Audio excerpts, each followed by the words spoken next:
Over the weekend, people across the United States took to the streets for No King's Day to protest against the Trump administration. Here in New York City, hundreds gathered at the steps of the New York City Public Library. The protests were in response to the recent ICE raids and Trump's deployment of the National Guard and Marines to Los Angeles. Joining us now to help better understand these issues, Ian Rosenberg, First Amendment lawyer and author. Ian, good to have you with us, Thanks. as always. Good to be back. So let's just talk about this. Protests, obviously, nonviolent protests, that's one thing. Obviously, when some people take it to the next level where they try to assault police officers or anything along those lines, arrests are going to be made.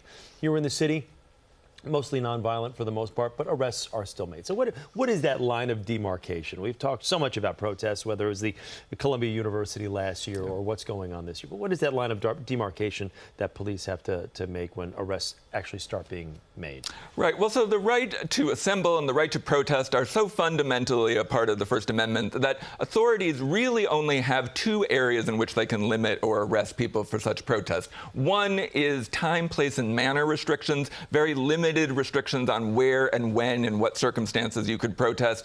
And secondly would be any act of violence. Violence is in no way protected by the First Amendment. Unfortunately, we sometimes have arrests when there has been no violence and when there has been no significant restrictions or violations of such time, place, and manner restrictions. And that is an unfortunate outgrowth of sometimes over-policing protests. So you had these No Kings marches on Saturday. The same day, Trump held a military parade marking the 250th anniversary of the Army. What strikes you about the difference between you had the parade in Washington and then the protests around the country from a First Amendment standpoint? Well, I think it's a remarkable demonstration of the power of the right to assemble. We not only had a federal officially sanctioned military parade yesterday, but in the same time, in response to Trump's demonstration of military might, we had thousands of counter-protests across all 50 states, largely peaceful. And that's really a testament to the power of what the First Amendment protects, which Justice Jackson, the late Justice Jackson, called the freedom to differ. Yeah.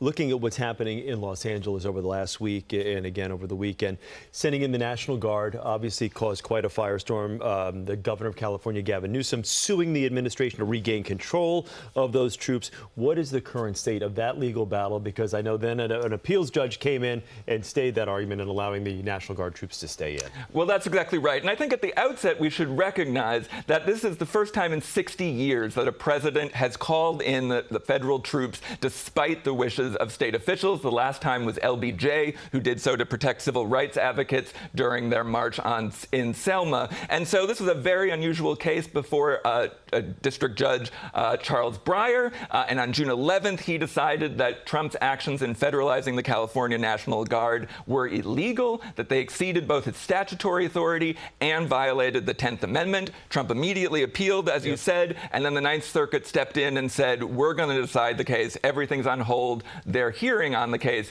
is tomorrow. So what advice would you give to people, though, that do want to go out and protest? Because obviously, as we talked about, some of these protests do turn violent. Arrests are made, whether there is violence or in some cases, as we mentioned, there is no violence. So as far as the people's right to assembly, with the current climate of the country right now, your best advice to people that are going to say, we're going to go out and protest would be? Well, I think people should, the power of these marches is that people should continue to express their right to assemble and their right to protest. I think one of the key takeaways comes from Judge Breyer's decision, and he said that individuals' right to protest the government is one of the fundamental rights protected by the First Amendment, and that just because some stray bad actors go too far does not wipe out everyone's right to protest. So I would just continue to urge people to support their right to protest. If you don't go out and march, then you're not taking advantage necessarily of one of your key First Amendment rights. Ian, thank you. Good to see you. It's good to be here. Thank you. Taking the time for us. All right, continuing coverage. To learn more about this weekend's nationwide protests, you can head over to cbsnewyork.com.